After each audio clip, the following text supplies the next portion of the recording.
হোটেলে খাওয়া দাওয়া করলাম।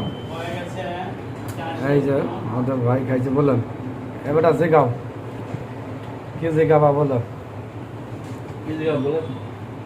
আমরা খাওয়া দাওয়া করলাম কুষ্টিয়া মৌবনে, অনেক সুন্দর খাবার। আপনারা এখানে আসেন, খান। আমরা খাবার শেষে এখন চলে যাবো কুষ্টিয়া নালনের মাজারে। নালনের মাজার, এই যে ওর সাথে রাজু রয়েছে। তো আমাদের খাওয়া দাওয়া শেষ, দুপুরের খাওয়া। এই যে ভাই খাইছে, দেখতেই পাচ্ছেন।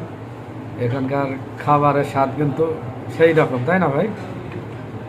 খাবার কোয়ালিটি একটা লেবু খাই আর একটা কাঁচামরিচ খাই। এই যে দেখেন অনেক টেস্ট এটা। খাবার কোয়ালিটিটা দেখেন। এই যে